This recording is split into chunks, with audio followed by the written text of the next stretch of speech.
show your support and belief in this organization. I said in the paper not long ago in Jackson Sun that I had to come to Tennessee before I realized that Miss Tennessee is the smallest part of this organization.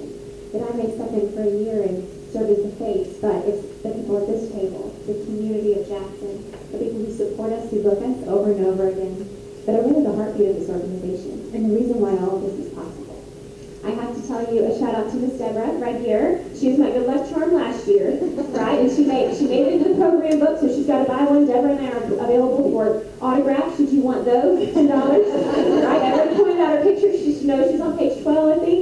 So we are ready to go. And then Martin back there has made me feel famous every time I've been in Jackson, following me around with the camera, taking pictures of me with his beautiful daughter. So I really appreciate that. And Chris was so kind to have me come and speak at Jackson Christian this year. And then again, I got to come and spend my time with y'all at the convention. And you may not notice that my first appearance as Miss Tennessee was with the Exchange Club, and my last appearance as Miss Tennessee was with the Exchange Club. So thank you so much for supporting me and for making me feel loved. And I recognize that it's not just Miss Tennessee, but the organization that you're supporting because you believe in it. And you know that I believe in it too. It's an organization that is close to my heart, close to my mother's heart, and she was Miss Chattanooga, close to my grandmother. And I'm so thrilled that I get to sit up here and stand in front of you today, and with all these incredible women sitting around you. For those of you that don't know, the crown that sits on my head has 4 points, and those 4 points in the Miss America organization are scholarship, style, service, and success. We are privileged that we have hearts of service, and we get to serve in exchange for scholarships. There's nothing like that. There's no other job that'll let you do that. I've been the winner, I suppose, of $26,000 of scholarship that you have generously donated. That's enabled me to study abroad in Italy. That'll enable me to get my MBA paid for from UNC Charlotte starting in January, and that means the world to me. It only is second to the service that I've gotten to do this year. Every single girl in this room represents Children's Miracle Network Hospitals. We also represent a personal platform. And I want to share with you a little bit today about my personal platform of Big Brothers, Big Sisters. You see, we have this opportunity to serve not just with a crown on our head, but as a normal person. And for me, I got to college and I heard about Big Brothers, Big Sisters, an opportunity for you to mentor a youth in your community. And I remember vividly the feelings when I pulled up to Justice's front door as a little girl. That was my little sister for 5 years. I felt so nervous and dropping my head and thinking, gosh, I really hope that she loves me. I really hope that she wants to spend time with me. And I walked over the threshold in her home and into her house. And I didn't realize that was the first time they've let anyone from outside their community into their home. I was the first person from outside their intimate world that they let in.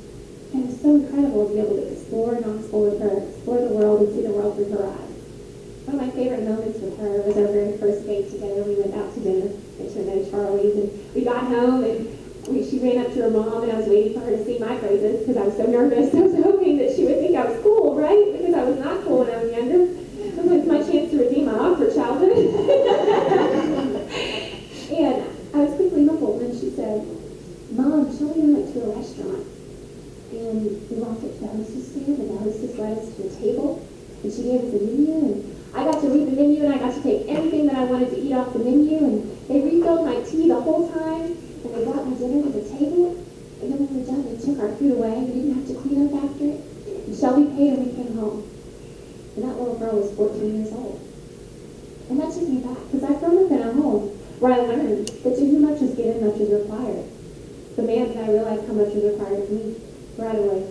And what I did after that was I let her try chicken tenders within every restaurant 25-mile radius of my hotel, of my college dorm.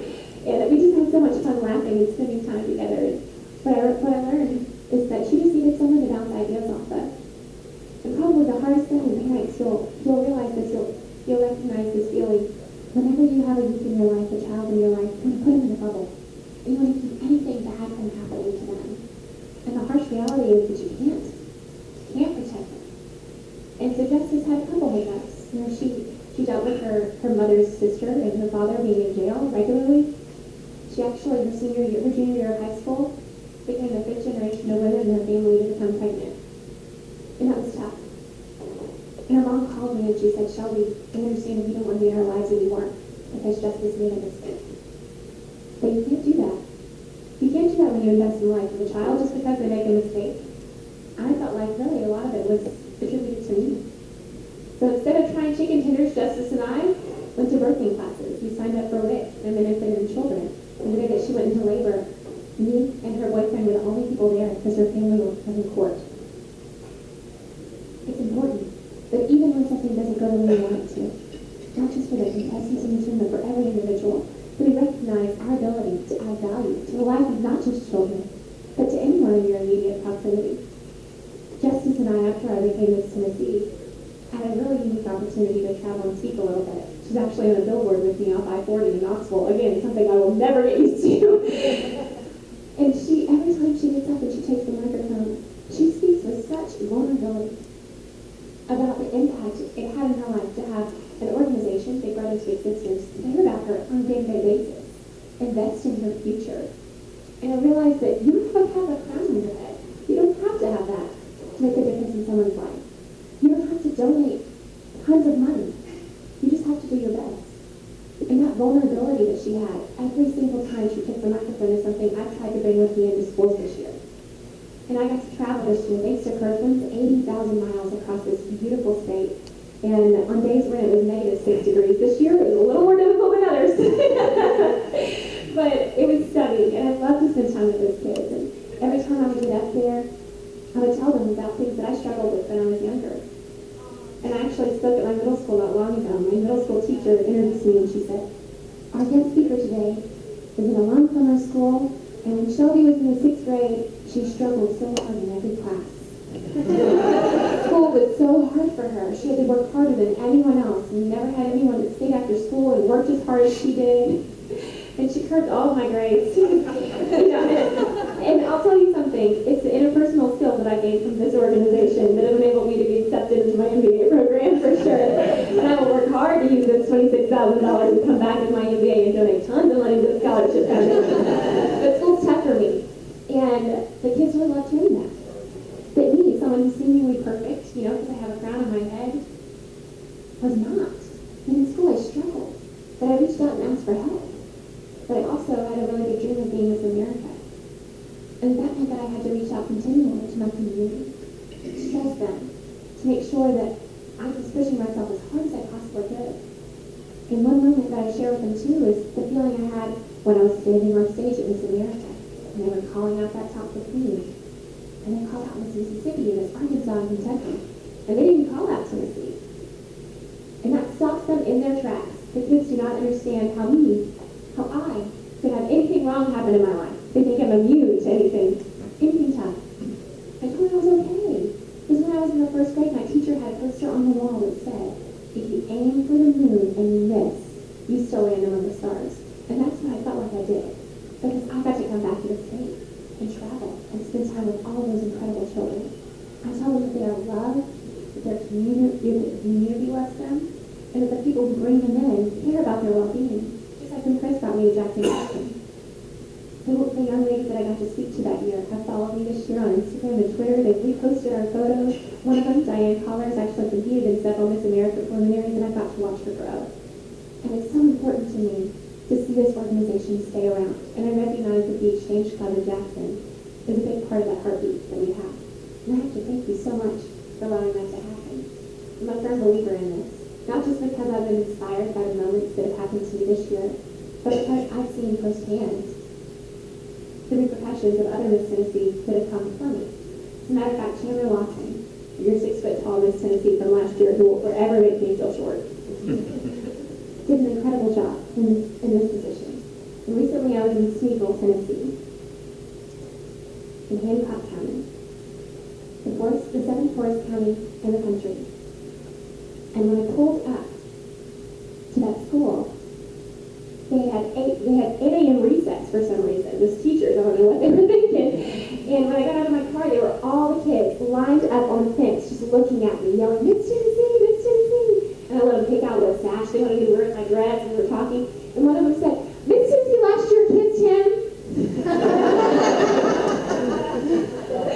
And this little boy came up, and this precious redhead freckled kid, and he was like, "She did, she kissed me too." He's like, "You have to do it. You have to." And I got inside and I was speaking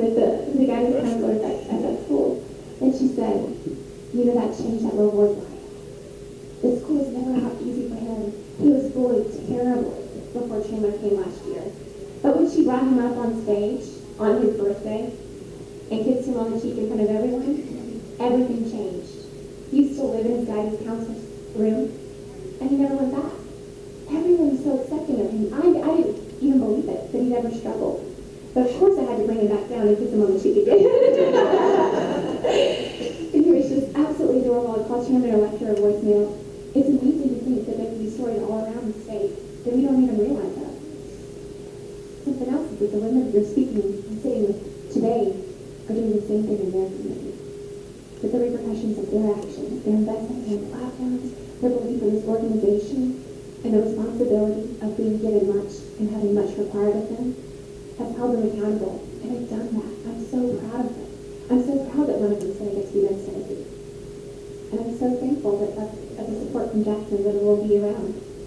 I wrote in the paper as well that a little boy, as he was leaving New Smeagol, the seventh poorest county in the country, tried to give me $1.